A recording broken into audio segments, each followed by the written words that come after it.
She refused food to buy books. The millionaire CEO saw it and made a decision that shocked everyone. Before we begin, write in the comments which city you're watching from.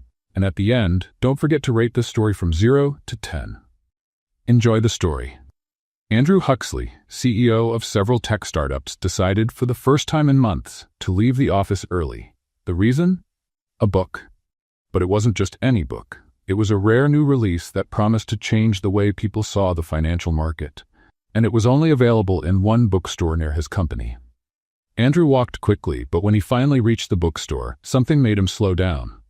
On the sidewalk, sitting as if she were part of the display window, was a young woman in worn-out clothes, messy hair, and an expression impossible to describe. She didn't seem to be asking for anything. She was just watching. There was a sparkle in her eyes. Not the kind of sparkle of someone dreaming of luxury, but of someone who saw magic in the pages of a book. Andrew stopped for a moment. Without thinking much, he pulled $100 bill from his pocket and handed it to her. "For you," he said with a slight smile. The young woman looked at the bill as if a comet had landed in her lap. "Really?" "Yes," he answered with a small smile. Before she could say anything more than a shy, "Thank you," Andrew's phone rang. He turned his back to answer. When he hung up, less than 5 minutes later, the young woman was gone. He looked around.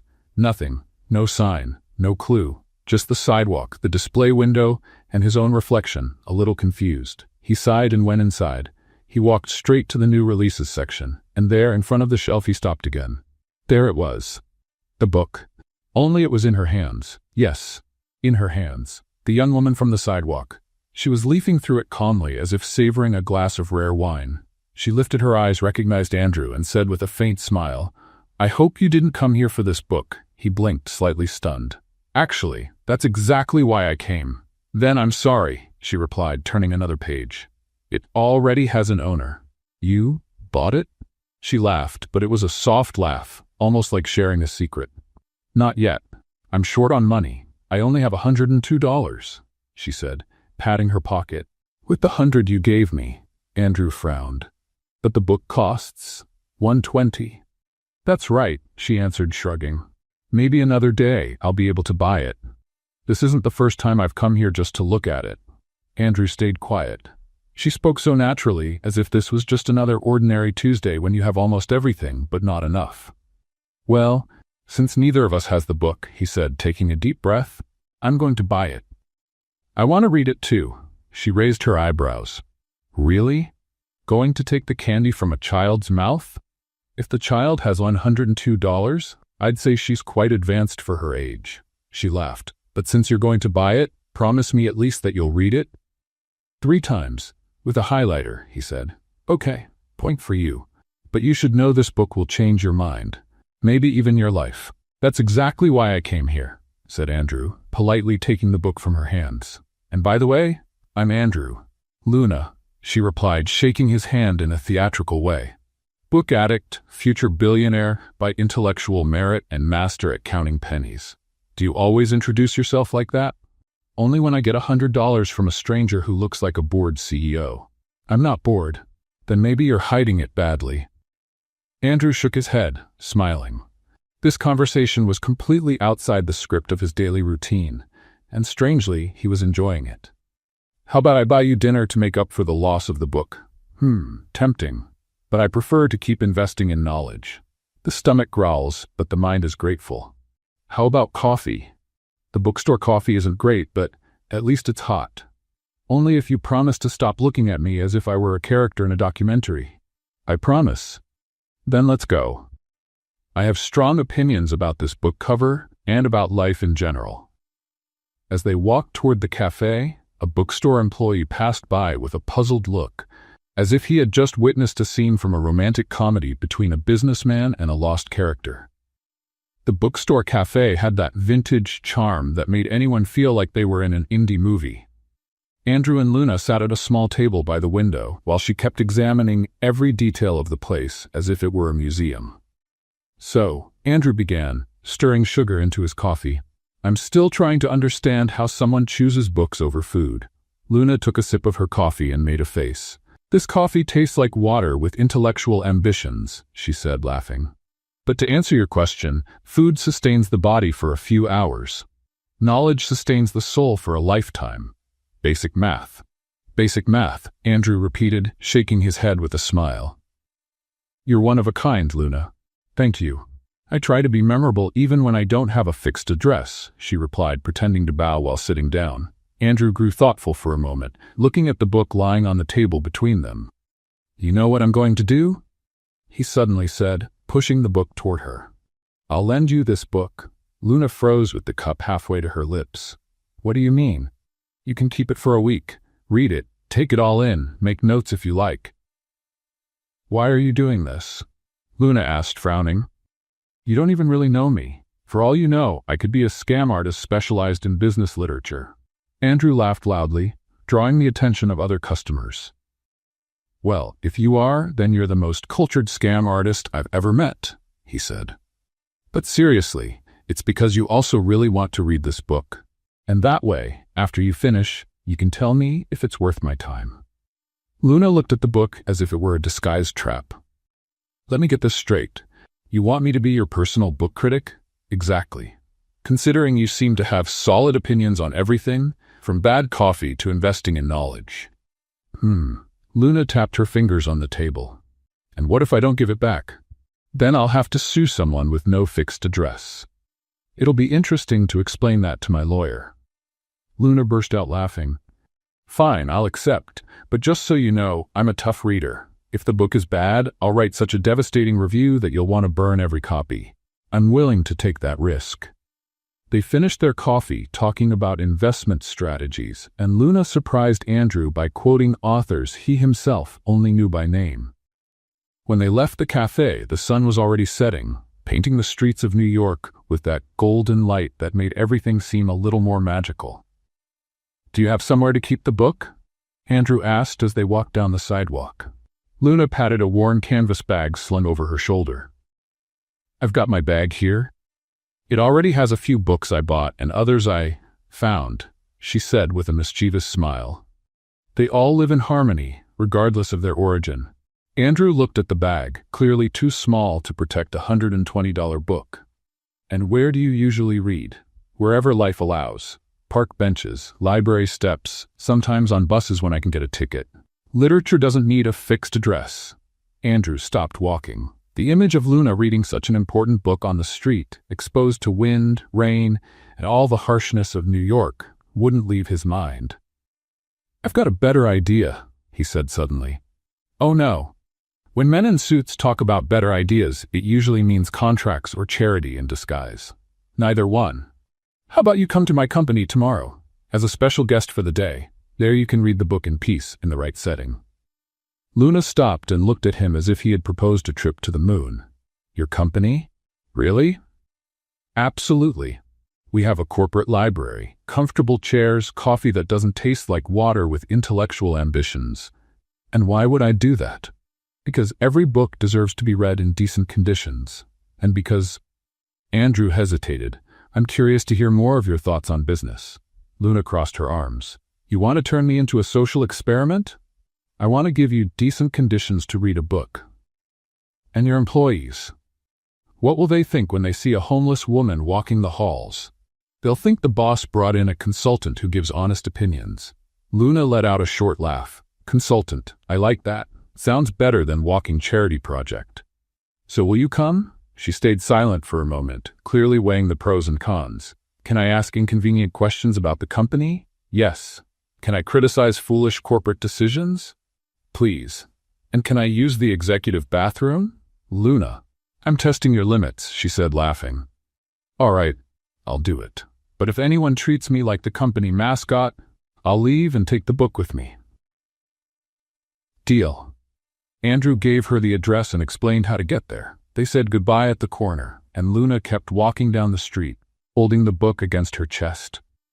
The next day, around 10 in the morning, the receptionist on the 32nd floor of the Huxley Tech building nearly choked on her coffee when she saw who was stepping into the elevator.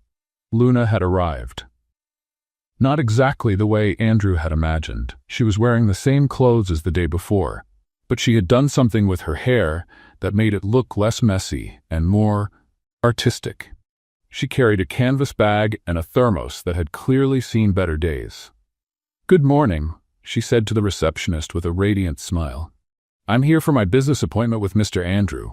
I'm the new specialist in brutally honest opinions." The receptionist, a middle-aged woman named Margaret, blinked several times before she managed to respond. I'll let Mr. Huxley know you're here. Please, just call me Luna. Ma'am makes me feel like I owe taxes." Margaret picked up the phone with slightly trembling hands. "Mr. Huxley, your consultant has arrived." While she waited, Luna looked around the lobby with genuine interest.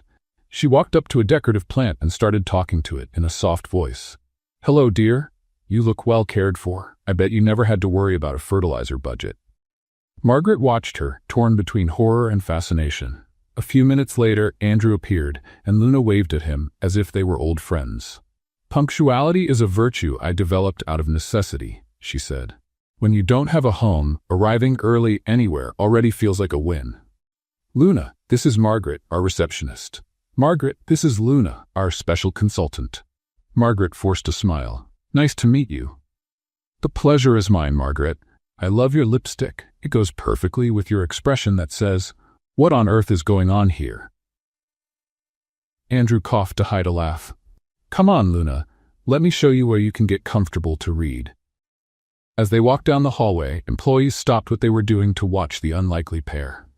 Luna greeted everyone with disarming ease.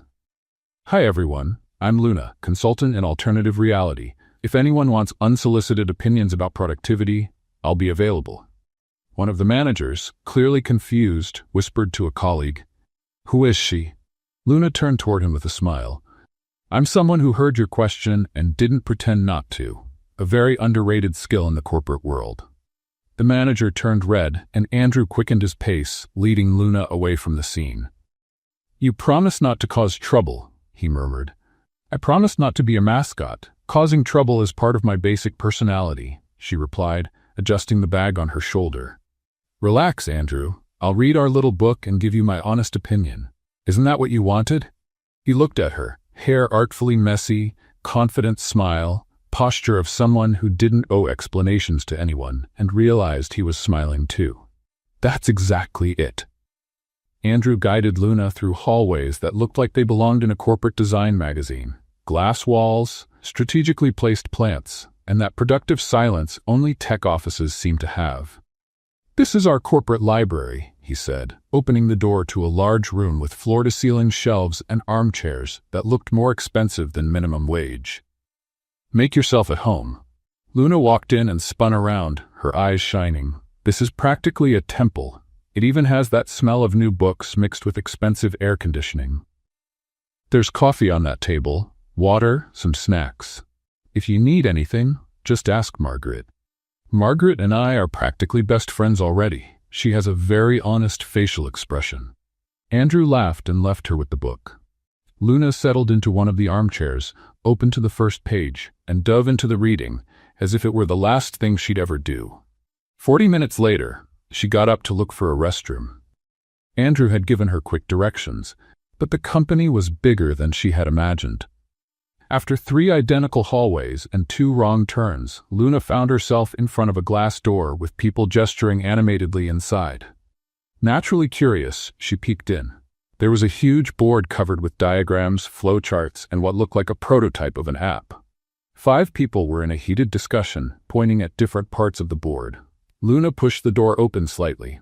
No one noticed. "So the user clicks here, goes to this screen, then back to the main menu," said a young man with glasses who looked no older than 25. Luna moved closer, pretending to look for something, but in reality analyzing what was on the board. After a few minutes of watching, she couldn't hold back. "Sorry to interrupt," she said, making everyone turn toward her, "but don't you think this is a little confusing?" The young man with glasses, whose name was Tyler, looked at her as if she had spoken in Mandarin. "Confusing how?" "Well," Luna pointed at the board, "the user will have to click at least 6 times to do something that should take no more than 2 clicks. It's like asking someone to cross the whole city to buy bread at the bakery right on the corner." A red-haired woman named Sarah frowned. "And you are?" "Luna." specialist in unsolicited efficiency and a hobbyist interface critic. Tyler crossed his arms. All right, Luna. And what would be your brilliant suggestion? Luna walked to the board, grabbed a marker, and quickly sketched a simplified version of the flow. How about this? Direct menu, main options on the first screen, submenus only when necessary. The user shouldn't need GPS to navigate an app. Sarah looked at the drawing, then at her colleagues. This actually makes sense. At that moment, Andrew appeared at the door with two other members of the tech team. He stopped when he saw Luna leading an improvised presentation. Luna? Weren't you reading? I was, but I got lost looking for the bathroom and ended up finding this, she said, gesturing to the board. I hope you don't mind me sharing a few unauthorized technical opinions. Andrew looked at the board, then at the team, who seemed torn between impressed and confused. What kind of opinions? Tyler answered before Luna could. She basically redesigned our interface in 5 minutes, and she's not wrong. Andrew stepped closer, pretending he was seeing it all for the first time. Interesting. Luna, how about a test? He said, without revealing that he already knew about her skills. Tyler, show her the problems you were trying to solve with monetization. Tyler quickly explained the business model they were working on. Luna listened carefully, asked a few pointed questions, and then began speaking as if she were teaching a class. You're thinking too small. The freemium model is good, but you can add a layer of gamification to encourage users to share the app. Remember what Clay Shirky said about collective motivation? People don't use products just for the product itself, but for the social experience it brings. Sarah's eyes widened. You read Shirky? I did. I took notes, and I disagreed with at least 3 points, but his foundation on social behavior in digital platforms is solid, Luna answered naturally. By the way, if you implemented a reward system based on the digital dopamine concept that Nir Eyal developed, but added a touch of social responsibility, you could create a positive cycle. Tyler removed his glasses and cleaned them, clearly processing what he had just heard. You just quoted Eyal and suggested an engagement strategy we've been trying to build for 3 weeks. Well, Luna said with a sly smile, you took that long because you were thinking like a company. I think like a user who has tested every kind of app looking for online job opportunities. Desperation teaches a lot about intuitive design. The room went silent for a moment. Then Andrew started laughing. Not a polite meeting laugh, but a genuine laugh he hadn't had in months. Everyone, he said once he regained control, meet our new consultant in user reality. One of the developers, a young man with dark hair named Jake, raised his hand as if he were in school. Can I ask something? Where did you learn all this? From the streets, Luna replied without hesitation. Literally.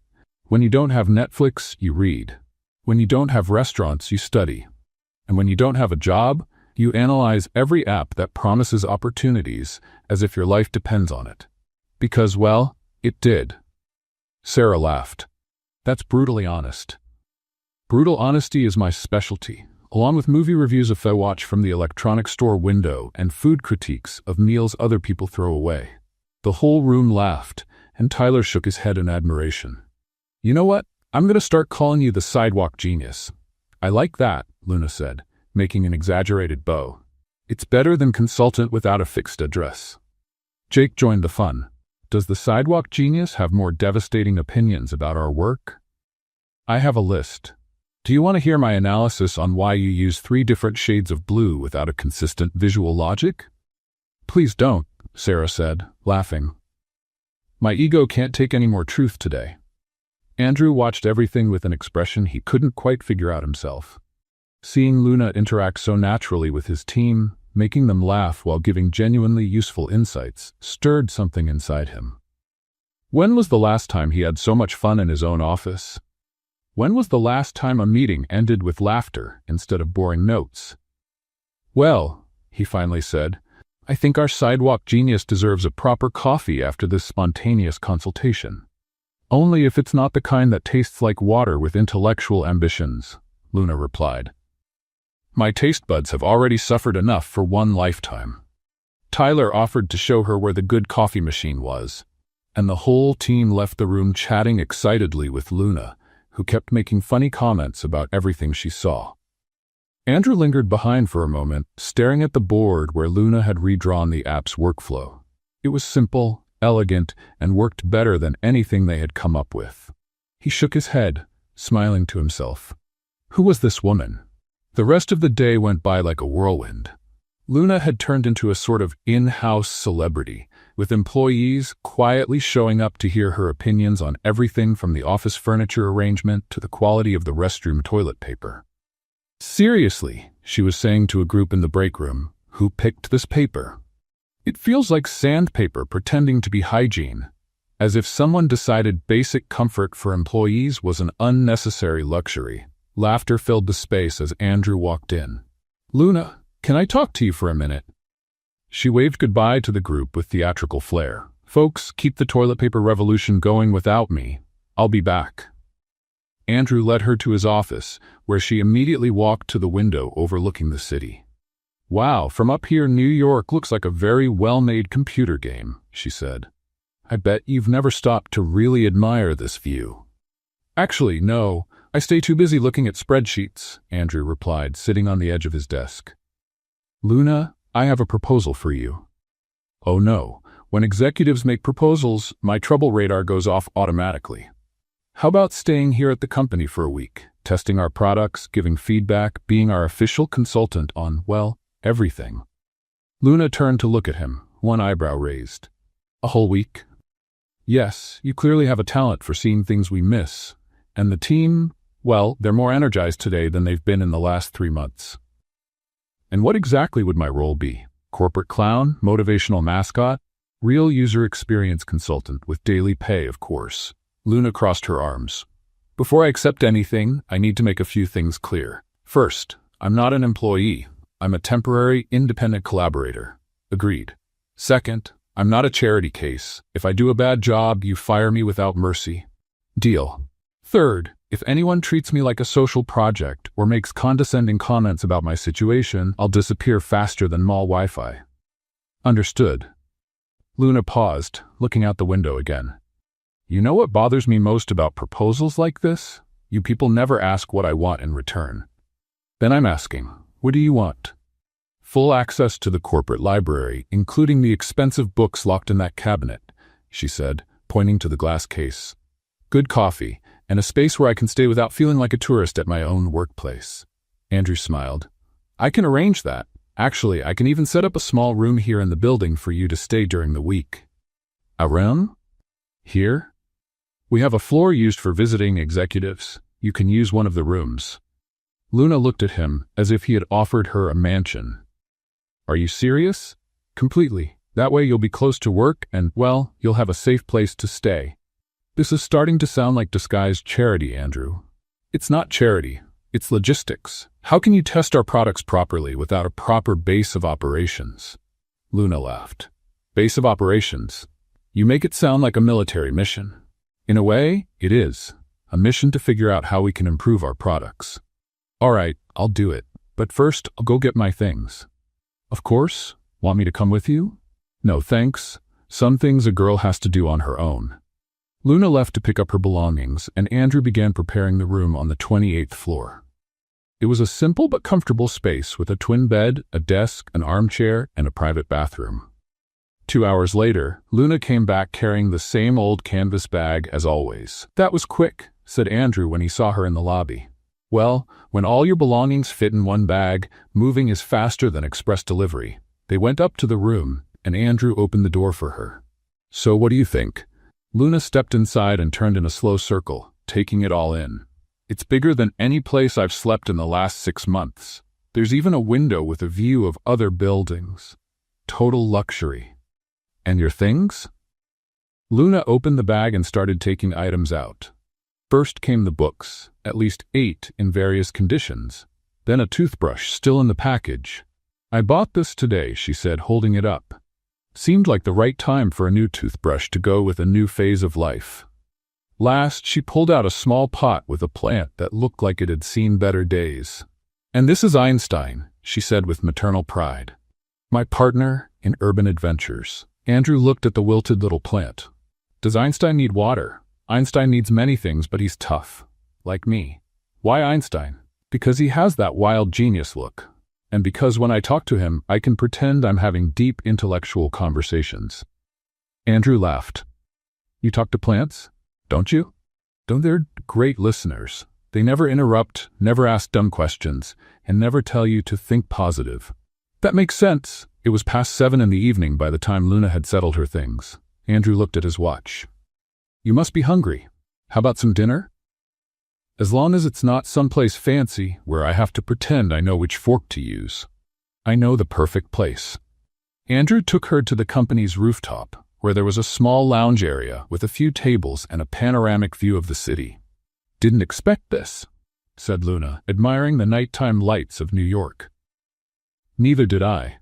I only found this place when I started working late and needed some fresh air. Andrew had ordered Chinese food, which arrived shortly after. When they opened the containers, Luna made a face. Gourmet instant noodles? Interesting strategy. It's actually authentic lo mein. Andrew, said Luna patiently, this is reheated ramen with vegetables in disguise. But okay, I'll teach you how to eat properly.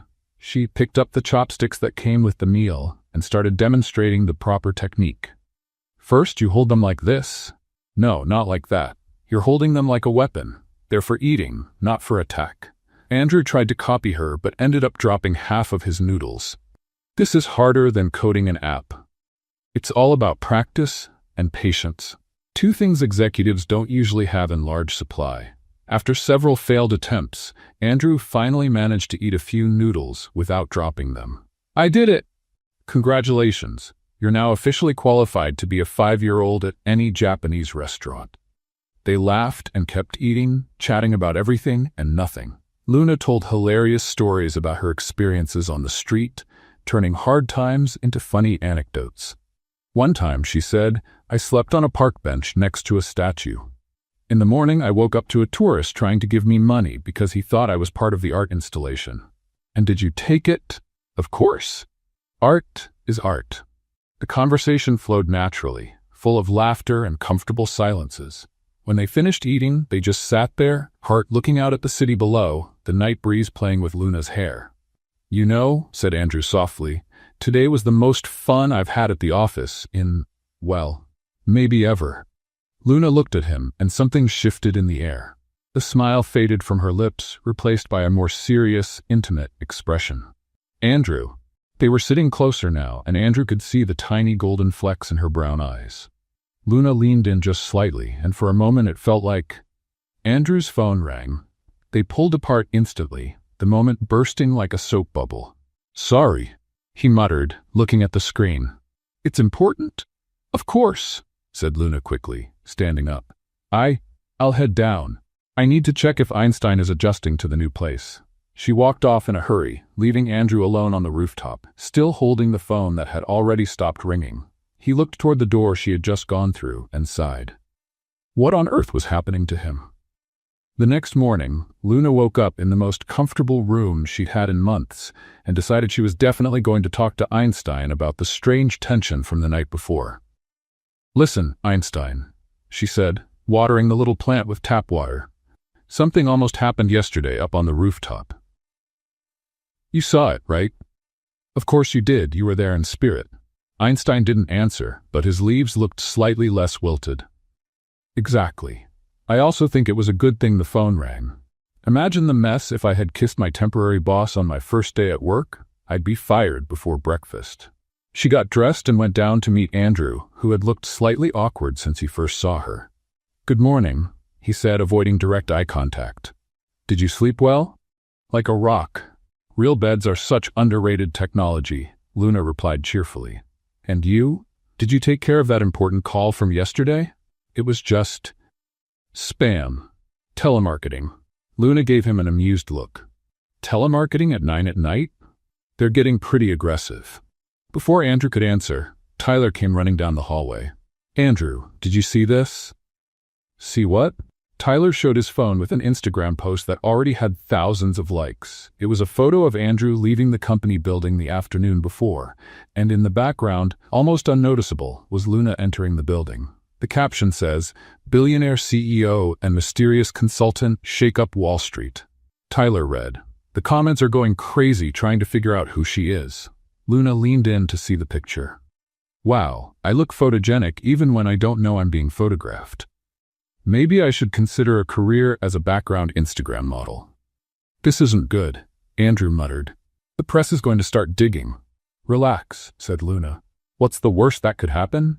They find out I'm homeless and have opinions about apps? Not exactly a scandal. As if the universe had heard, Margaret rushed in. Mr. Huxley, there's a reporter downstairs asking about your new business partner. And also, a very well-dressed woman insisting she needs to come up. Andrew closed his eyes. What's her name? Vivian Blake. Luna saw Andrew's expression change completely. Who's Vivian Blake? My ex-girlfriend, he said through his teeth. Influencer, has 2 million followers and 0 patience for being ignored. Oh, said Luna with a dangerous smile. This is going to be fun. 5 minutes later, Vivian Blake stormed into the office like a blonde hurricane dressed in pink. She was exactly what Luna expected. Perfect hair, flawless makeup, clothes more expensive than a car, and that artificial confidence only money and online validation can buy. Andrew, darling, Vivian said loudly enough for the whole floor to hear. We need to talk about this embarrassing situation. Vivian, you can't just show up here. Of course I can. We're still friends, aren't we? She finally noticed Luna, who was watching with scientific interest. And you must be the assistant. Actually, said Luna, standing up, I'm the unfiltered reality consultant. It's a new position I just made up.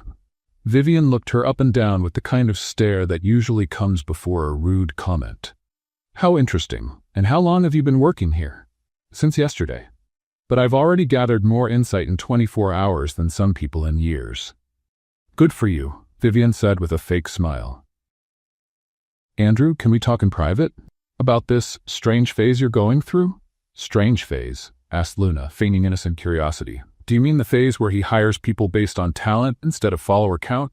Vivian turned to Luna, eyes flashing with barely hidden anger. Excuse me, but who are you again? Luna, and you must be the ex he mentioned. The influencer with 2 million followers and 0 tolerance for being ignored. Andrew talked about me? Just the essentials, said Luna with an innocent smile. Influencer, ex-girlfriend, dramatic entrance. You're following the script perfectly. Andrew cleared his throat, trying to cover a laugh. Vivian stepped closer to Luna with a look that promised trouble. Listen here, dear. I don't know what game you're playing, but Andrew and I have history. You're just a temporary novelty. Temporary novelty, Luna repeated thoughtfully. Interesting. Is that how you define people who bring real value? Because from what I've gathered, your role in his life was more decorative? At least I never needed charity. Charity? Luna laughed genuinely. Sweetheart, I was hired on merit. Maybe you should try that sometime. It's freeing. Vivian turned red. Andrew, are you going to let her talk to me like that? Andrew looked between the two women, that clearly enjoying himself more than he should. Well, Luna has a point. She was hired for her skills, not for connections or other factors. Other factors, Luna murmured to herself. Such a delicate way of saying looks and social status. Vivian turned to Andrew with a look of disbelief. You're actually comparing me to her? I'm not comparing anyone, Andrew said diplomatically. Just stating facts. Facts, Luna said cheerfully, are my specialty. Want to hear a few? You showed up here uninvited, disrupted a workplace, assumed you could take control of the situation, and tried to discredit me based on prejudice. That's basic toxic behavior. How dare you? Easily, Luna interrupted. Years of dealing with people who think social status is a substitute for character. Tyler, Sarah, and Jake had quietly appeared and were now watching the scene like a live show. Sarah whispered to Tyler, Luna's taking her down so politely. It's an art form. Vivian realized she had an audience and changed her strategy, putting on a victim tone. Andrew, I can't believe you're letting this person attack me like this, after everything we've been through. Vivian, Andrew said firmly, Luna's not attacking you, she's just being direct. Brutally honest, Luna corrected. It's my trademark. This is ridiculous, Vivian said, flipping her hair back dramatically. When you're done with this social experiment, call me. I'll be waiting. She walked out with heavy steps, leaving behind a trail of expensive perfume and indignation. As soon as she was gone, the whole team that had witnessed the scene started clapping. That was better than Netflix, Jake said. Luna, you officially became my hero, Sarah added. Tyler shook his head in admiration. The sidewalk genius strikes again. Luna took a bow. Thank you. I'll be here all week. Don't forget to tip. Andrew walked up to her, trying to keep a serious face. Luna, you shouldn't have… Well, actually, that was impressive. Someone had to put her in her place, and I've got plenty of experience dealing with people who confuse privilege with superiority. Where did you learn to do that? When you live on the street, you learn fast how to spot and neutralize predatory behavior, basic survival. At that moment, Margaret appeared again. Mr. Huxley, the reporter is still downstairs, and now there are 3 more. They're asking about the mysterious woman who won the CEO's heart. Luna and Andrew looked at each other. Won your heart? Luna repeated. Wow, they don't waste any time. What should we do? Andrew asked. Luna gave a mischievous smile. How about we give them a story that's actually interesting? Andrew felt a chill in his stomach. Knowing Luna, that could mean anything. But part of him was curious to find out exactly what she had in mind. The next day, Andrew arrived at the office with a sense of determination he hadn't felt in a long time. The media had spent the night speculating about his mysterious consultant, and some of the social media comments weren't exactly flattering. She must be really good at what she does to impress a CEO like that, one said. Or really good at other things, another replied with a winking emoji. Andrew found Luna in the corporate library talking to Einstein while reading a book on consumer psychology. Good morning, Einstein. Did you sleep well? Oh, right, you don't sleep. I forgot, plants do photosynthesis, not dreams, she was saying when Andrew approached. Luna, I have a proposal. Another one? You're becoming dangerously generous, she said, marking her place in the book. What is it this time? A startup game. I'll invite some well-known entrepreneurs to an informal meeting. You'll present your ideas, they'll ask questions, and everyone leaves smarter. Luna gave him a skeptical look. This is to prove I'm not just a charity case with opinions, isn't it? Maybe. And you think I care what other business people think of me?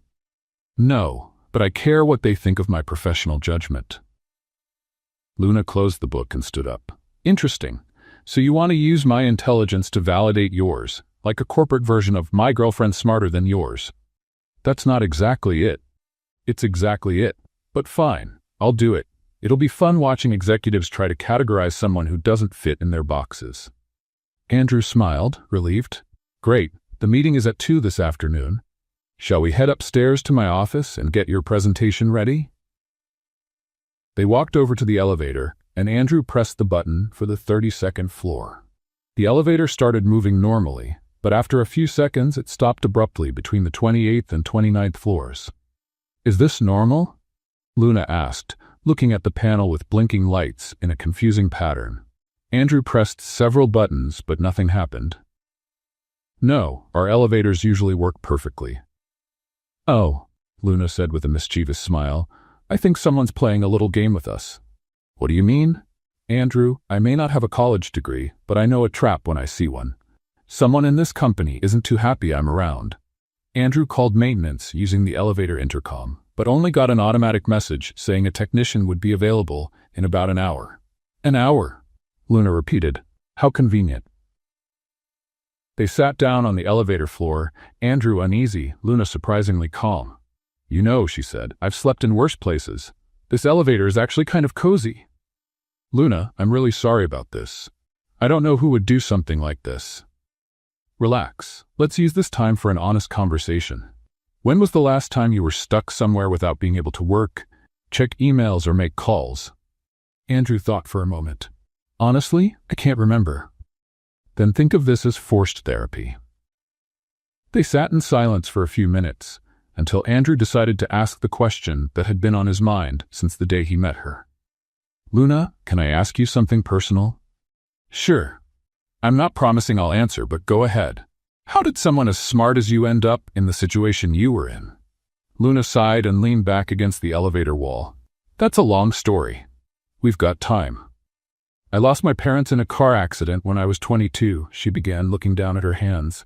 They were all I had. No extended family, no support system. Andrew felt a tightness in his chest. I'm sorry. I fell into a deep depression, the kind where you forget you need to eat, sleep, work, live. I lost my job, then my apartment. By the time I started coming out of the worst of it, I was already caught in a downward spiral that was hard to reverse. And then I found out the world isn't very welcoming to people with gaps in their resumes and no fixed address.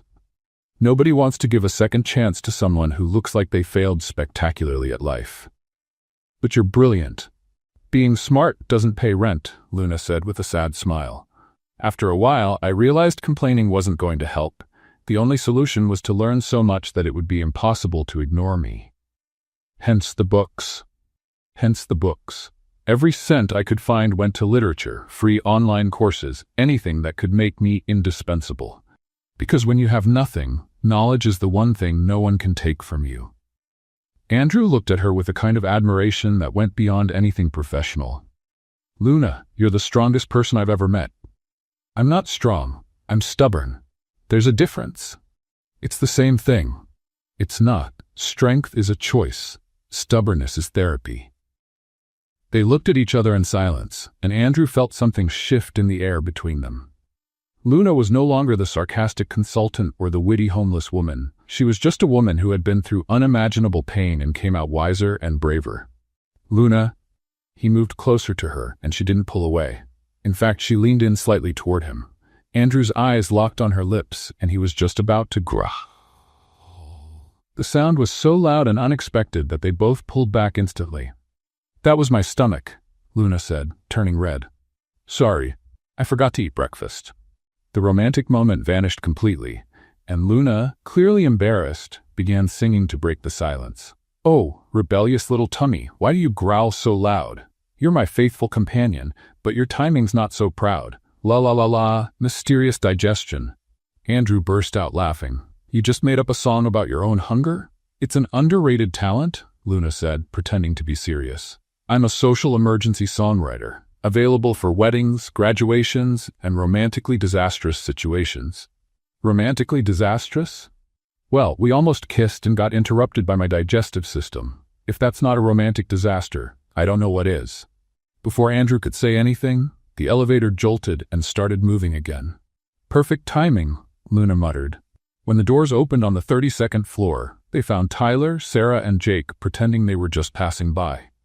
Oh, hi, Sarah said with a very innocent smile. You two were stuck in the elevator?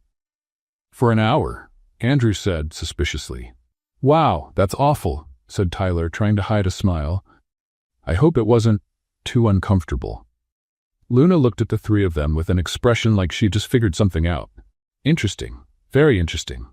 What's interesting? Asked Jake, trying to sound casual. The fact that you three are standing here as if you knew exactly when we'd show up. The three glanced at each other. We didn't know. Tyler, said Luna patiently, when you lie, your left ear turns red. It's adorable, but it gives you away completely. Tyler instinctively covered his ear. It wasn't anything personal, said Sarah quickly. It's just that you two are clearly, well, you know. No, we don't, said Andrew. Clearly what? In love with each other, Jake finished, and way too slow to do anything about it. Luna and Andrew looked at each other, then at the team. So you sabotaged the elevator just to force us to be alone? Andrew asked. It was Tyler's idea, Sarah said, pointing at him. Hey, you both agreed to it. Luna burst out laughing. You're terrible and slightly brilliant, but terrible. Did it work? Tyler asked, hopeful. Luna and Andrew glanced at each other again, remembering the almost kiss and the digestive serenade that followed. Not exactly, said Andrew. But it was educational, added Luna with a mysterious smile. As they walked down the hallway, Luna whispered to Andrew, Your team is just as committed to romance as they are to technology. Is that good or bad? That depends. Are you ready for more romantic traps?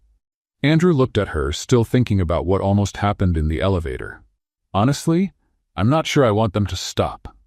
Luna smiled, but before she could reply, Margaret came rushing over. Mr. Huxley, the entrepreneurs have arrived for the meeting, and there are more reporters in the lobby. Showtime, said Luna, straightening her shoulders. Let's show them what a homeless woman can do with a real-life MBA. The conference room was filled with some of the biggest names in New York's startup scene. Andrew had managed to bring together 5 successful entrepreneurs, including Rebecca Chen, who had sold her edtech company for $200 million, and David Morrison, known for his sharp investments in personal finance apps. Luna walked into the room like she was heading to a picnic in the park. "Good afternoon, everyone," she said cheerfully. "I'm Luna, the consultant on unconventional life experiences. You can call me the girl Andrew found on the street who's going to try to impress you with some wild ideas." There was an awkward silence until Rebecca let out a laugh. "Well, at least she's honest." "Honesty is my only college credential," Luna replied, settling into her seat. "That and a library's worth of knowledge picked up under rough conditions." David Morrison, a man in his 50s who looked like he hadn't smiled since 2010, studied her critically. "Andrew told us you have innovative ideas for the tech market. We're curious to hear them." "Great," said Luna, getting up and walking to the whiteboard. "Has anyone here ever been broke? And I mean really broke, like not knowing where your next meal is coming from?" People exchanged glances around the room. Clearly, none of them had lived through that. Now imagine you have $50 in your pocket, but you need to choose between eating for a week or investing in something that might change your situation long term. What would you pick? "Food, obviously," said one of the entrepreneurs. "Exactly. And that's the issue. Poverty forces short-term decisions because immediate survival always takes priority. But what if there was a way to do both at once?" Luna began drawing on the board. "Picture an app that combines 3 elements: financial education, gamification, and encouragement to read. I'd call it Up-Level." Rebecca leaned forward, intrigued. "How would it work?" "Simple. The user earns points by reading summaries of books about personal finance, entrepreneurship, and self-development. Those points can be traded for discounts on food, transportation, or even physical books." "And how would that be financially sustainable?" David asked, in his usual skeptical tone. "Partnerships," said Luna, writing the word on the board. "Local restaurants, bookstores, transit companies. They offer small discounts in exchange for access to an engaged, growing audience. Plus, the app gathers valuable data on the habits of a specific demographic." Andrew watched Luna as she explained her idea, wondering how she managed to make complex ideas sound so clear and obvious. "But what's the real difference?" David insisted. "There are hundreds of financial education apps." Luna smiled and turned to face him directly. "The difference is that this app was created by someone who actually had to choose between food and learning. It's not market theory based on research. It's a life solution based on real need." She kept drawing on the board, creating a flowchart that showed how the app would work. "Look, a user reads a summary on how to create a personal budget and earns 50 points. With 200 points, they get a 20% discount coupon for a meal. But here's the catch. To use the coupon, they have to take a quiz about what they learned. If they pass, they get bonus points. If they fail, they get review material. That's really smart," Rebecca admitted. "It encourages both learning and knowledge retention." "And there's more," Luna continued, clearly enjoying the presentation. "The app has a buddy system. More experienced users can mentor beginners and earn points for it. It builds a support community." One of the entrepreneurs, named Steve, raised his hand. "And how would you make money beyond the partnerships?" "A premium version with access to full courses, not just summaries. Personalized financial coaching powered by AI. And here's the brilliant part. Companies can sponsor educational content as a way to recruit responsibly." "Responsible recruiting?" Andrew asked. "Picture a company sponsoring a course on basic digital skills in the app. Users who complete the course with a high score are automatically added to a talent pool for entry-level positions. The company finds motivated employees with proven basic knowledge, and the users get real opportunities." The room went quiet as everyone processed the idea. David Morrison took off his glasses and slowly cleaned them. "In 20 years of investing in startups, I've rarely seen a proposal that addresses a real problem in such an elegant way." "Elegant," Luna repeated. "I like that word. It's better than desperate for survival, which is how this idea actually started." Rebecca laughed. "Luna, do you have financial projections? Market analysis?" "I have something better. I'm absolutely sure it works because I know exactly what it's like to be the target audience. How many of you can say that about your products? Steve leaned forward. What if I said I want to invest in this idea? Luna blinked, clearly not expecting that. I'd say you just asked me a question I don't know how to answer. I never thought about investment. I thought about solving a problem. That can be figured out, David said. Andrew, do you plan to develop this through your company? Andrew looked at Luna, who seemed slightly overwhelmed by the direction the conversation was taking. That would depend on Luna. Actually, Luna interrupted. I need some time to think about all this.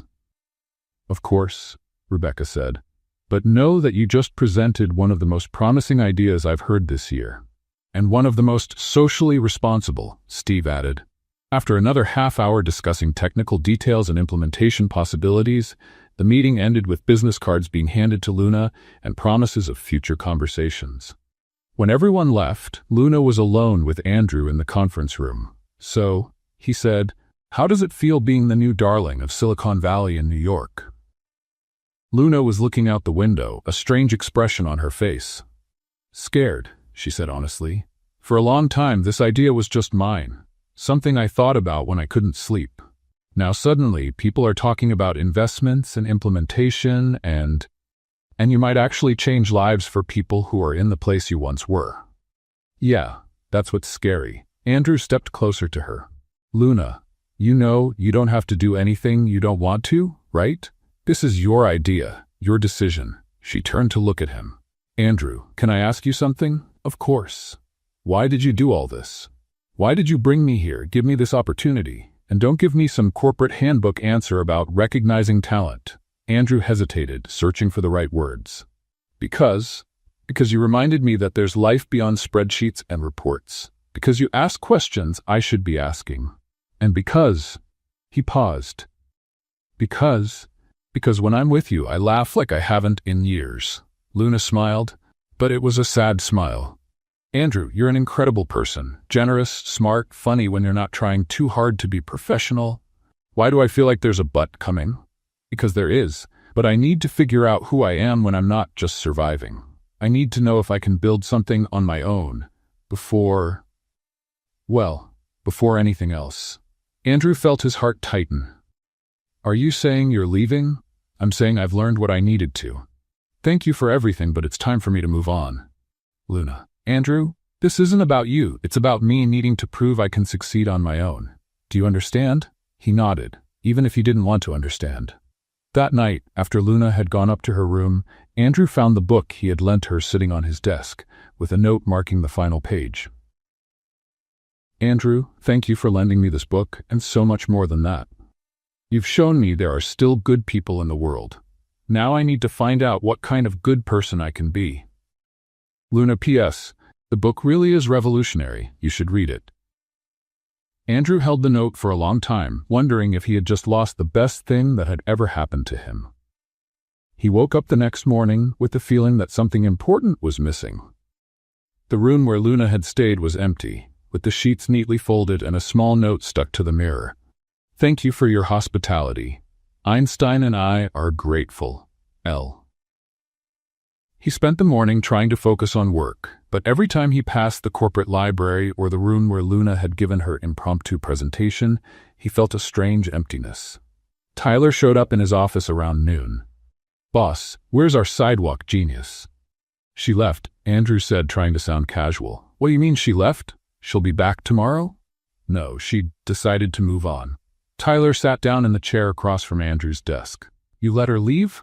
Just like that? It wasn't exactly like that. Andrew, that woman is a phenomenon. In 3 days, she changed the way we think about products, made the team happier than I've ever seen them, and pitched an idea that had experienced investors drooling. And you let her go? Tyler, it's complicated. No, it's not. You're in love with her. She clearly likes you. You work well together, and you let her walk away because you're afraid of what? Being happy? Andrew looked at Tyler, surprised by his bluntness. She said she needed to find out who she is on her own. And you believe that? It's not a lie. I understand her need for independence. Andrew, with all due respect, you're an idiot. Thanks for the support, Tyler. You're welcome. Now go after her. Andrew spent the rest of the day trying to work, but it was no use. Around 5 in the afternoon, he decided Tyler was right. He started looking for Luna in the obvious places. First, he went to the bookstore where they had met. The same employee who had seen them talking said she hadn't seen Luna there. Next, he went to NGOs that supported the homeless. At the third one he visited, a volunteer remembered her. "Oh, Luna, she came by last night, said she wanted to do volunteer work, help people improve their resumes. But she didn't stay overnight, said she had other accommodation plans." Andrew visited public libraries, parks, even some shelters. At every place, he found people who remembered her, always with warmth, always with smiles.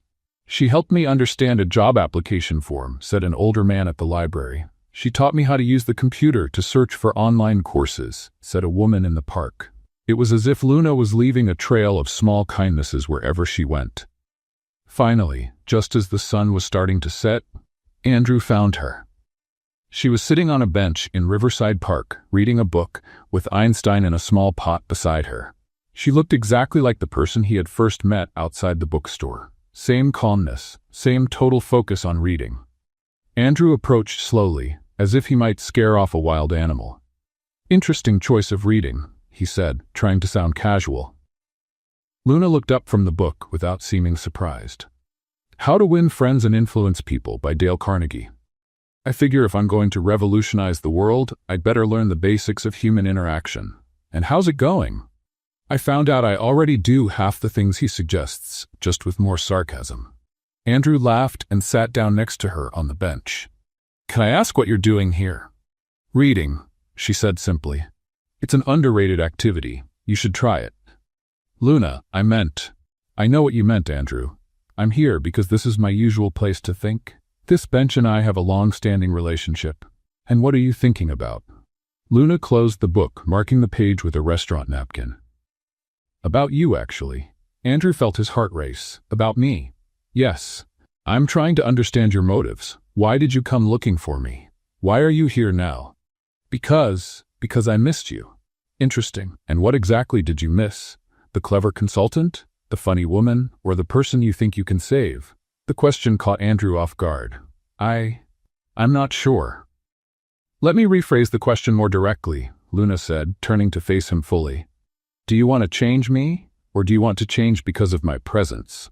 Andrew fell silent, processing the question.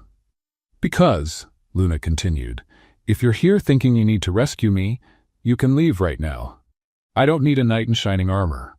And what if I'm here because you changed me, because you made me realize things about myself I didn't know?" Luna smiled, and it was the first truly warm smile she had given him since he arrived. "Now that's a more interesting conversation." "Luna, you reminded me there's a world outside the office. You made me laugh, genuinely. You made me question whether I'm building things that actually matter. Keep going. You made me realize that intelligence has nothing to do with a degree or a dress, and that courage isn't doing things when you have everything, it's doing things when you have nothing." Luna nodded slowly. "Better, much better." "So, what do I have to do to get you to come back?" "Who said I want to come back?" Andrew felt his stomach sink. "You don't," Luna laughed. "Relax, Andrew. Of course I do, but not as an employee, a guest, or a charity case." "As what then?" "As a partner." "A partner?" "A business partner. 50% of the company that will develop up-level. Shared decisions, shared profits, shared responsibilities." Andrew looked at her, taking in the proposal. "Luna, that's a very serious proposal." "I'm a very serious person, when necessary. But you don't have experience managing a business, and you don't have experience being poor and still having hope. I think our inexperience balances each other out," Andrew laughed. "You're proposing a partnership based on complementary incompetence?" "I'm proposing a partnership based on complementary perspectives. You know how to make money. I know what it's like to need it desperately. You understand the market. I understand necessity. You have connections. I have credibility with the target audience. And what if it doesn't work? Then we learn something new and try again. Or would you rather spend the rest of your life wondering what if?" Andrew looked at her, hair tousled by the wind, eyes shining with determination, Einstein gently swaying in his pot beside her, and realized there really wasn't a choice. All right, he said, but I have one condition. What is it? High salary, decent housing, and performance-based bonuses. Andrew, I just proposed a partnership. That was before you agreed to be my partner. Now that you've accepted, I want to make sure you're being treated properly. Luna looked at him with an expression he couldn't quite read. Are you serious? Completely. Even if it means sharing control of the company? Especially because of that. Luna was quiet for a long moment, gazing at the river. All right, she finally said. I accept your conditions, but I also have a surprising one of my own. What is it? Luna smiled mischievously. I want Einstein to have his own office. Andrew blinked. His own office? With a nameplate on the door and everything. Einstein, consultant in photosynthesis and philosophy. Andrew started to laugh. Luna, you're teasing me. Maybe, or maybe I'm testing how flexible you really are as a partner. And what if I say yes? Then I'll know I chose the right partner. Andrew held out his hand. Welcome back, partner. Luna shook his hand. Thank you, partner. Now let's go home and discuss our plans for responsible world domination. Home? Your company, our place. They got up from the bench, Luna picked up Einstein, and they walked together toward the subway. Andrew? Yes? Is Einstein really going to get his own office? Luna, at this point, I'd give an office to anything you ask for. Careful with promises like that, I might hold you to it. Andrew smiled, realizing his life had completely changed in the span of a week. And for the first time in years, he had no idea what would happen next. It was terrifying. It was perfect. The next morning, Andrew arrived at the office earlier than usual, still thinking about the conversation from the night before. He had spent half the night awake, thinking about what it meant to have Luna as an official partner. The other half he had spent smiling like a teenager in love. Margaret greeted him with her usual efficiency. Good morning, Mr. Huxley. Miss Luna has been waiting in the meeting room since 7 o'clock. Since 7? It's 8:15. She said she had important documents to review and needed strong coffee for high-level negotiations. Andrew found Luna in the meeting room, surrounded by handwritten papers, a steaming cup of coffee, and Einstein strategically placed on the table like a silent consultant. Good morning, partner, Andrew said, trying to sound professional. Good morning, business associate, Luna replied without looking up from the papers. Sit down. We need to go over the terms of our partnership before you change your mind or I start to panic. You're panicking? On the inside, yes. On the outside, I'm the picture of corporate confidence. Einstein taught me that technique. Andrew sat down and looked at the papers spread across the table. All of them were covered in Luna's surprisingly neat handwriting. You spent the whole night writing this? I spent 3 hours. The rest of the time, I talked to Einstein about the pros and cons of becoming a capitalist. He made valid points on both sides. And what were those points? Well, on the positive side, I could help people who are in the same situation I was in. On the negative side, I might become one of those people who uses words like synergy without irony. Andrew laughed. I promise I'll warn you if you start using too much corporate jargon. Great. Now let's get down to business. Luna picked up a sheet of paper from the top of the pile and handed it to Andrew. At the top, in large, careful letters, it read, Intellectual Partnership and Emotional Risk Agreement. Emotional risk? Andrew asked, raising an eyebrow. Well, we're going to work together every day. There's clearly mutual attraction, and neither of us has experience mixing business with other things. I thought it was better to acknowledge the elephant in the room. The elephant in the room? The sexual tension, Andrew. Don't play dumb.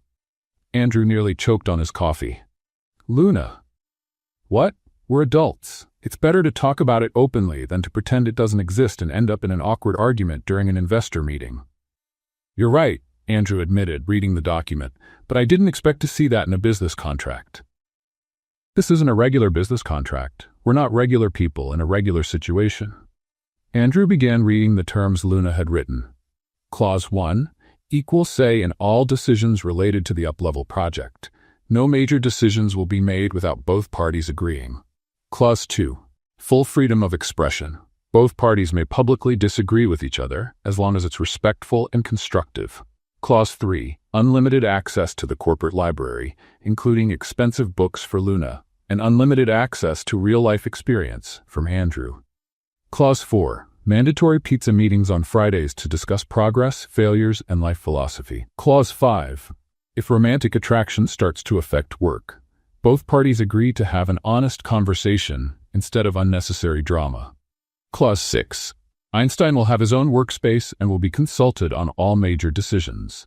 His opinions will be considered valid even if expressed through leaf growth. Clause 7. If the partnership doesn't succeed commercially, both parties agree to remain friends and greet each other politely at social events. Andrew finished reading and looked at Luna, who was watching his reactions closely. This is the most unique contract I've ever seen. Unique situations require unique documents. Is the pizza clause legally necessary? It's emotionally necessary. Pizza breaks down social walls and encourages honesty. That's proven science. And the clause about Einstein? Plants have a different view on growth and sustainability. It would be irresponsible not to use that perspective. Andrew shook his head, smiling. Where do I sign? Are you sure? Because once you sign, there's no going back. You'll officially be in business with a former homeless woman who talks to plants and has strong opinions about toilet paper quality. Luna, in the past few days, you've transformed my company, impressed seasoned investors, and made me rethink everything I thought I knew about success. If that's not a qualification for partnership, I don't know what is. Luna smiled, but Andrew noticed a touch of emotion in her eyes.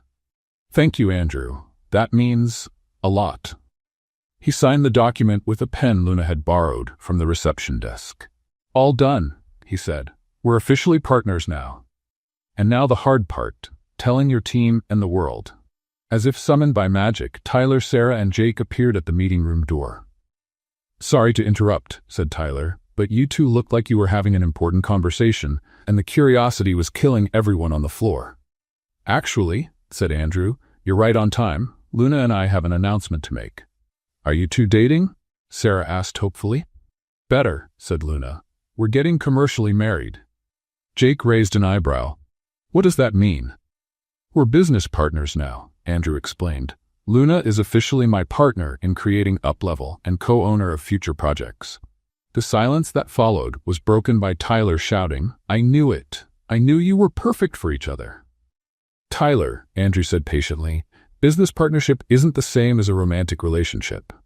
Not yet, Sarah mumbled, earning a disapproving glance from Andrew.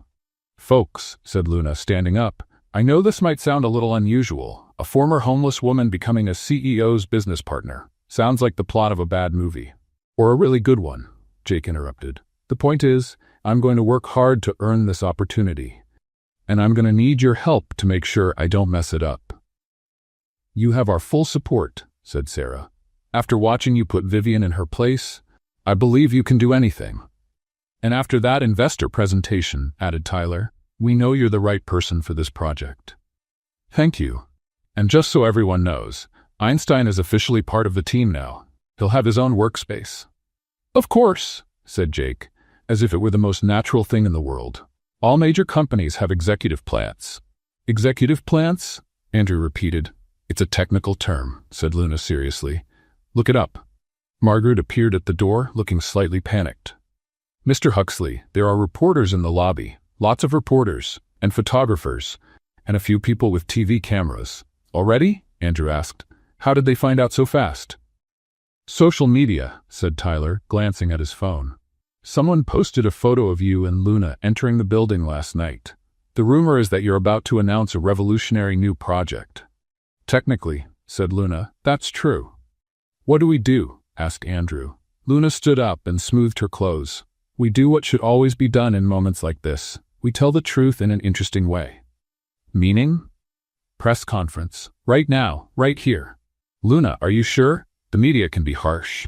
Andrew, I survived the streets of New York. I think I can handle a few reporters on deadline. And what if they ask uncomfortable questions?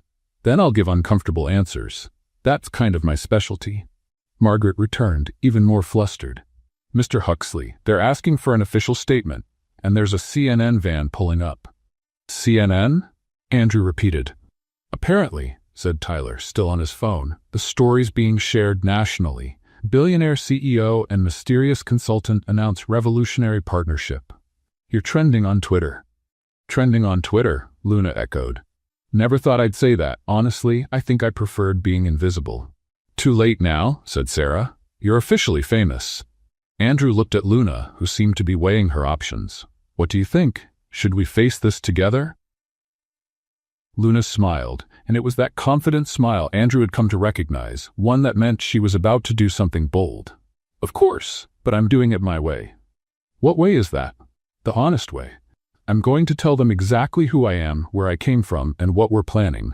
No filters, no marketing polish, no pretending to be more acceptable than I am. Luna, that could be risky for our image. Andrew, she interrupted, our strength is in being real. If we start off by lying to the press, how can we expect people to trust us later? Andrew looked at her and knew she was right. As always. All right, we'll do this together. Your way. Our way, Luna corrected him. We're partners now, remember? How could I forget? Margaret cleared her throat gently. Mr. Huxley, they're getting impatient. Tell them we'll be in the lobby in 5 minutes, Andrew said. After Margaret left, Luna turned to the team. Everyone, get ready. In a few minutes, our little company will be in the national spotlight. We're ready, said Tyler. And if we're not, added Jake, at least it'll be interesting. Luna picked up Einstein and settled him on her arm. Did you hear that, Einstein? We're going to be famous. Hope you're ready for interviews. Einstein, of course, didn't answer, but his leaves seemed to flutter gently in the air-conditioning breeze. He says he's nervous but confident, Luna translated. Andrew shook his head, smiling. How did this become my life? You complaining? Luna asked.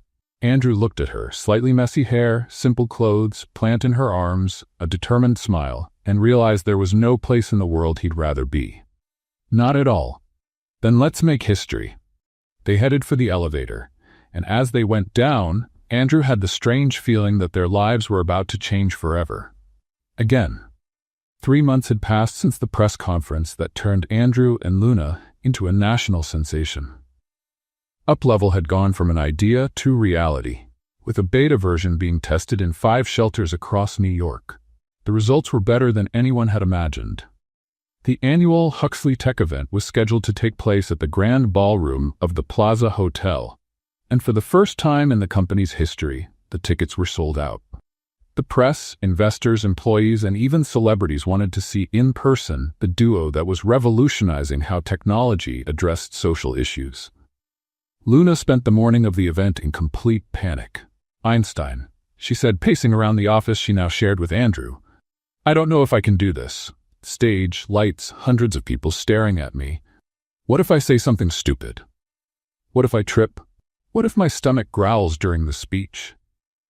Einstein, who now had his own desk with a little sign that read, Sustainability Consultant, gently swayed his leaves in the breeze from the air conditioning. You're right, Luna continued. Worrying too much doesn't help. But it's also easy to say that when you're a plant and don't have to wear high heels. Andrew walked into the office carrying an elegant shopping bag. How's our keynote speaker doing? Considering faking food poisoning and hiding under the table, Luna replied honestly. Sarah found a dress for you. She said you two are about the same size. Luna looked at the bag with suspicion. Is it too glamorous? It's elegant but simple. Sarah said she picked it with your personality in mind. Luna opened the bag and pulled out a navy blue dress with a classic cut, sophisticated without being over the top. It's not horrible, she admitted. Actually, it's pretty. You're gonna look beautiful. Andrew, can I ask you something? Of course. Why is this event so important to you? Isn't it just a fancy corporate party? Andrew sat on the edge of the desk, thoughtful. Because it's the first time I'm presenting something that really matters. For years, these events were about numbers, growth, market trends. Today it's about people. It's about showing that technology can be a tool for real social change. And what if I mess it up? Luna, you've already changed dozens of lives through Uplevel. You've turned my company into something with purpose. There's no way you could mess anything up. But what if? What if you're just yourself? Smart, funny, honest, and inspiring? Because that's what people will see, Luna sighed. Okay, but if I faint on stage, promise me you'll make up a better story than nerves? I promise I'll say it was a dramatic demonstration of how emotion can overpower logic. I like that. I might use it. That night, the Plaza Hotel was transformed. Golden lights, elegant flowers, and a sense of anticipation filled the air as soon as you stepped into the lobby. Luna arrived at the event with Andrew, and even with the borrowed dress and shoes she swore were disguised torture devices, she looked stunning. "Breathe," Andrew whispered as they entered the grand hall. "I am breathing. It might not look like it, but I am." The evening began with a cocktail hour, and Luna quickly found herself surrounded by people wanting to meet her. She handled each interaction with her usual honesty, which only made everyone more impressed. "So you really lived on the street?" asked an investor named Patricia. "For 8 months. I wouldn't recommend it as a vacation experience, but it teaches you a lot about priorities and limited resources." "And how did the idea for UpLevel come about?" "When you have to choose between eating and buying a book several times a week, eventually you start thinking of ways to do both at the same time." "That's fascinating. It's survival," Luna gently corrected. "But I'm glad it turned into something useful for other people." Tyler approached the group. "Luna, Andrew's calling. It's time for your speech." Luna felt her stomach flip. "Already? I thought we had more cocktail time." "You've got this," said Patricia, touching her arm. "Everyone here is rooting for you." Luna walked up to the stage with legs that felt like jelly. The room fell silent, hundreds of faces looking at her with expectation. The stage lights were brighter than she had imagined, and for a moment she seriously considered running away. Then she saw Andrew in the front row, smiling at her with encouragement, and she remembered why she was there. "Good evening," she began, her voice sounding steadier than she felt. "My name is Luna, and until a few months ago, most of you would probably have crossed the street to avoid talking to me." Soft laughter echoed through the room. "Not out of cruelty," she continued, "but because I was invisible. One of the thousands of people you see every day but don't really see. I was the woman sitting on the sidewalk, the one standing in line at the soup kitchen, the figure you passed on your way to work." Now the room was completely quiet. But invisibility teaches interesting things. It teaches that dignity doesn't depend on an address, that intelligence doesn't need a diploma to exist, and that hope can survive in conditions most of you couldn't imagine. Luna paused, looking out at the attentive faces before her. UpLevel is not just an app. It's a recognition that people in vulnerable situations don't need pity, they need opportunity. They don't need charity, they need tools. When Andrew found me outside that bookstore, I was staring at books through the window because I couldn't afford to buy any. Today, through UpLevel, people in similar situations are not only reading, but learning skills that are changing their lives. She gestured toward a nearby table. Maria, who is here today, got a job after completing our basic digital skills module. James learned about financial education and now has his first bank account in 10 years. Sandra used our networking system to find permanent housing. Spontaneous applause began to rise across the room. But the most incredible thing I've learned these past few months is that helping others teaches us about ourselves. Every person who has used UpLevel has taught me something about resilience, about creativity, about finding solutions where none seem to exist. Luna smiled, and this time it was a truly relaxed smile. You know what the difference is between someone without a home and a CEO? Sometimes just a string of circumstances. And if circumstances can take everything from someone, they can also give it all back. Our job is to build bridges between those realities. UpLevel is our first bridge, but it won't be the last. Because I've learned that when you give someone the tools to change their life, they don't just transform themselves, they transform everyone around them. The audience erupted in long, loud applause. Luna saw people wiping their eyes, others standing and clapping. She looked for Andrew in the crowd and saw him watching her with an expression she had never seen before. "Thank you," she said into the microphone. "And remember, we are all just a few circumstances away from needing a second chance. Let's make sure that chance exists." The applause went on for almost 2 minutes. Luna waved and began to walk toward the side stairs of the stage, but Andrew had come up and was now walking toward her. "Everyone," he said, taking the microphone, "I want to thank Luna for that extraordinary speech, and I want to thank all of you for supporting not just UpLevel, but the idea that technology can be a tool for social justice. He turned to Luna, who stood beside him, slightly confused as to why he was extending the moment. But most of all, Andrew continued, I want to thank Luna for teaching me that real success isn't about how much money you make. It's about how many lives you change. And Luna, you've completely changed mine. Luna looked at him, and something in his voice made her realize this was no longer part of the official event. Andrew? She whispered. You taught me how to laugh again. You showed me that intelligence comes in forms I had never considered. You showed me that courage is continuing to try when you have nothing to lose, and that generosity is helping others even when you need help yourself. The room was completely silent, everyone realizing they were witnessing something personal. And you showed me that I've been in love with you since the moment you told me bookstore coffee tastes like water with intellectual ambitions. Luna felt her heart stop. Andrew, are you saying this in front of 500 people? Yes, because I want everyone to know that you're not just my business partner. You are the most amazing person I've ever met, and I love you. Before Luna had time to fully process what was happening, Andrew leaned in and kissed her. The room erupted. Applause, cheers, whistles. Camera flashes went off from every direction. Luna was stunned for a moment, but then she kissed him back, forgetting completely where they were. When they finally pulled apart, the first thing Luna said was, Did you plan this? The kiss? No, that was completely spontaneous, and probably a terrible decision from a public relations standpoint. And the love declaration in front of half the world? Also spontaneous. Also probably terrible for public relations. Luna laughed, still in his arms. Well, since we've already ruined our professional image, can I say I love you too? Please do. I love you, Andrew Huxley, even if your sense of timing for romance is terrible. The audience laughed and applauded even louder. Andrew took the microphone again. Everyone, since today seems to be full of surprises, I have one more. Starting next week, Luna will lead our new project, the Digital Opportunities Center. A physical space where people in vulnerable situations will have access not only to up-level, but also to in-person courses, mentoring, and job placement resources.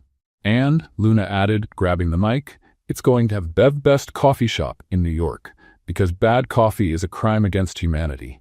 The evening ended with more applause, more photos, and reporters rushing to broadcast the story that had just unfolded in front of them. In the days that followed, the video of the kiss went wildly viral. Luna and Andrew became a global trending topic. Comments poured in by the millions. Who is she, and where can I find a Luna of my own?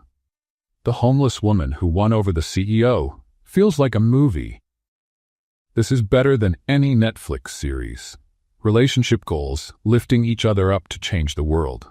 TV shows fought over exclusive interviews. Publishers offered million-dollar book deals. Hollywood sent offers for the movie rights. Luna and Andrew, now officially living together in his apartment. Einstein had his own terrace, watched the news from the couch, still trying to understand how their lives had changed so fast.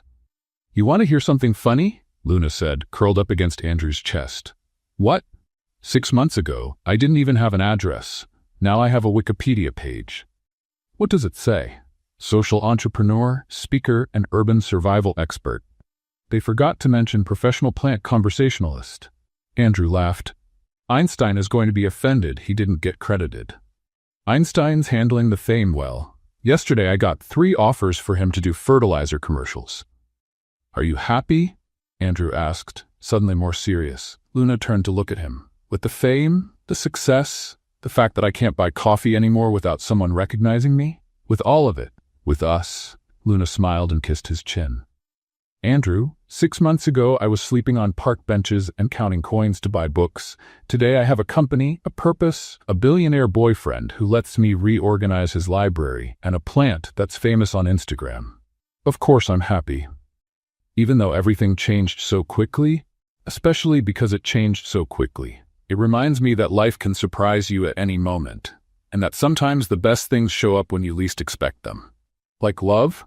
Like love, Luna agreed. Although I still think your romantic timing is questionable. Hey, it worked, didn't it? It did? She admitted. But next time, give me a little warning before kissing me in front of the whole world. Next time, Luna laughed. Okay, maybe not. Spontaneity has its charm. They sat in silence for a moment, watching their own faces on TV, still trying to believe that the people on the screen were really them. Luna? Yes? Thank you. For what? For showing me that life can be an adventure, not just a routine. And thank you for showing me that dreams can come true, even when you forgot you were still allowed to dream. Andrew held her close and kissed her. 6 months after the event that turned Luna and Andrew into a national sensation, they were sitting at a cafe in Paris, reviewing the final details of the book Luna had just written. The table was covered with papers, a laptop, 2 cups of coffee that had gone cold, and Einstein, who now traveled the world as an international sustainability consultant. "Are you sure about the title?" Andrew asked, looking at the printed cover. "How I Traded Food for Wisdom and Got a CEO as a Bonus sounds a bit irreverent for a serious publisher." "Andrew, irreverence is my trademark," Luna replied, making notes in the margin of a page. "Besides, polite titles don't sell, and we need to sell to fund the next projects. It's just that bonus CEO makes me sound like a prize in a cereal box. Would you prefer CEO on special offer?" "Luna, relax," she said, laughing. "The publisher loved the title, said it's exactly the kind of humor that will make the book stand out in the self-help section." They were in Paris as part of a world tour to visit social projects similar to Up-Level. In the past few months, they had visited programs in London, Berlin, Tokyo, and now Paris. Each city taught them something new about how technology could be used for social inclusion. "Remember the community library we visited yesterday?" Luna said, flipping through her notes. "They have an amazing idea to use virtual reality to teach practical skills. Imagine if we brought something like that to the Opportunity Center?" "I'm already imagining it," Andrew said. "You come up with a new idea every 2 hours. Soon we'll need another building just to keep up with your projects." "That's a good problem to have." Andrew looked at Luna, focused on her notes, and couldn't help but smile. Over the past few months, she had become a real force in the world of social business, an in-demand speaker, a consultant to other companies, and now a published author. But what impressed him most was that none of the success had changed who she was.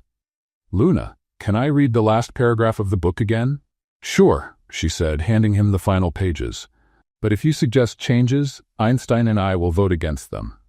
Andrew read aloud, "I've learned that you don't need to have everything to change everything.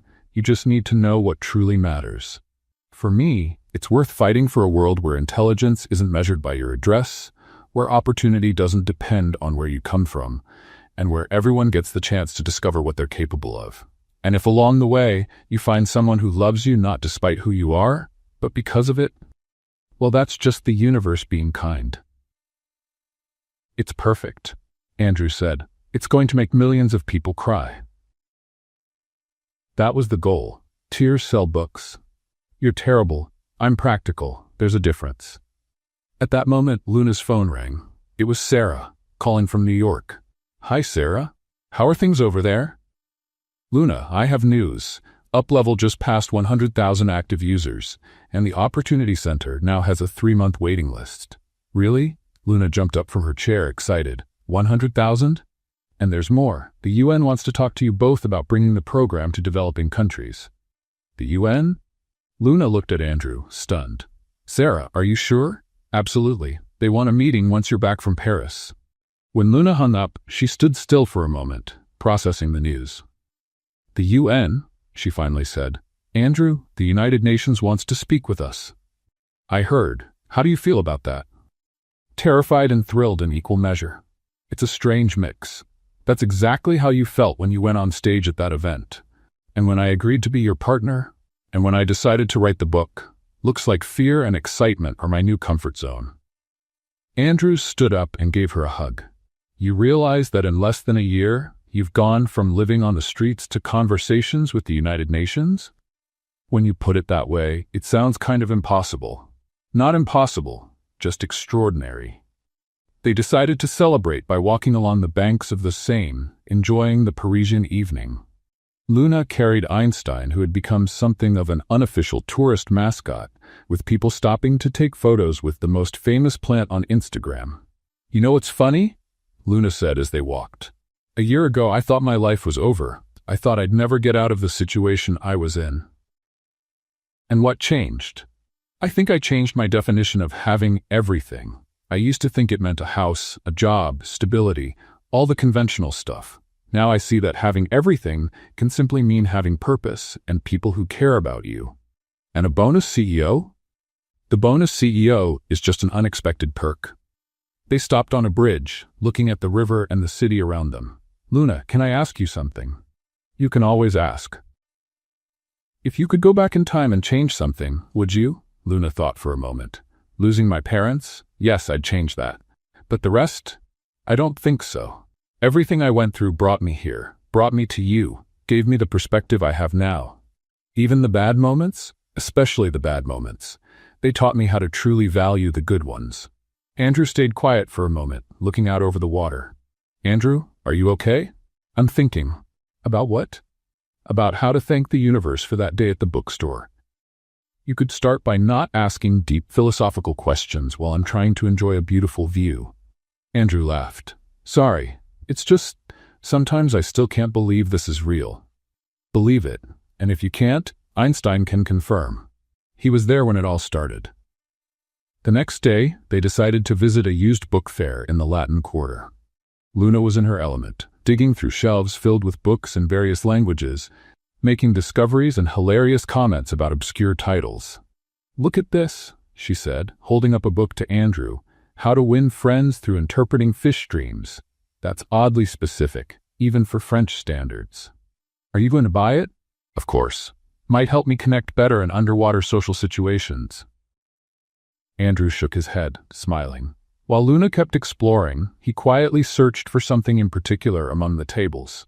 After a few minutes, he found it. An old French edition of The Little Prince, the cover worn but the pages intact. Luna, he called. Found another one, she said, walking over with a pile of books. Applied Philosophy for Urban Gardening. Einstein's going to love it. Luna, can I show you something? Sure.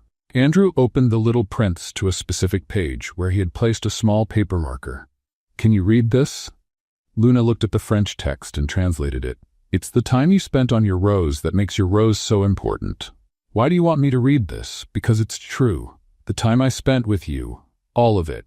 The conversations, even the debates about toilet paper, that's what made you the most important person in my life. Luna looked at him, a curious expression on her face.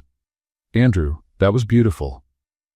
But why are you making me read French philosophy at a book fair? Because, Andrew said, closing the book and dropping to one knee right there between the tables of old books, I want to spend the rest of my life wasting time with you. Luna nearly dropped her stack of books. Andrew, you're kneeling at a book fair. It's the perfect place. A book brought us together. It's through books I came to understand your mind. And now, surrounded by them, I want to ask you something. He pulled a small box from his pocket. Luna, will you marry me? The whole fair had gone quiet. Vendors, shoppers, even passing tourists were watching. Luna looked at Andrew, the ring, the books all around them, and started laughing. You picked a used book fair to propose to me? I picked the place where you'd be happiest. What if I say yes? Then we'll buy all these books and celebrate with Einstein. And if I say no, then I'm sure you'd have a good reason, and I'd have to accept it. Luna knelt in front of him so they were eye to eye. Andrew Huxley, you are the most extraordinary man I've ever met. You found me when I was invisible and made me feel seen. You gave me chances when no one else would, and you loved me, not in spite of my circumstances, but with them. So, is that a yes? It's a huge, obvious, enthusiastic yes. The fair erupted in applause. Vendors shouted, "Felicitations," and tourists snapped pictures. Someone began humming La Vie en Rose. When they finally stood up, Luna looked at the ring now on her finger. It's beautiful, but you do realize now we'll have to explain to everyone that we got engaged at a used book fair in Paris? There are worse ways to start a life together. True, at least Einstein approved. They glanced at Einstein, who sat strategically placed on a nearby table, his leaves gently fluttering in the breeze. How do you know he approved? He told me. Plants are very straightforward about matters of the heart. Andrew kissed her right there, surrounded by books and strangers who had become unintentional witnesses to a perfect moment. "So," said Luna when they pulled apart, "what's the next chapter of our story?" "I don't know," Andrew replied. "But I do know I want to write it with you, and Einstein." And Einstein. They spent the rest of the afternoon buying books, calling friends and family to share the news, and imagining how they'd tell the story to their future grandchildren. "One thing," Luna said as they walked back to the hotel, arms full of books and hearts full of joy. "What is it? When we give interviews about the engagement, can we make up a more romantic version? Like, you proposed at the top of the Eiffel Tower?" "Luna, our real story is more romantic than any fiction." "You're right, and funnier, and a lot more honest." "Exactly," Luna said, intertwining her fingers with his. "And honesty, my dear fiancé, is truly the only thing that matters." They kept walking through the streets of Paris, two people who had found, in love and in shared purpose, something neither of them knew they were looking for. What did you think of Luna and Andrew's story? Leave your thoughts in the comments below, and don't forget to rate this story from 0 to 10. Subscribe to the channel and hit the bell icon to follow all our stories, and stick around to watch more heartwarming tales right here on the end screen.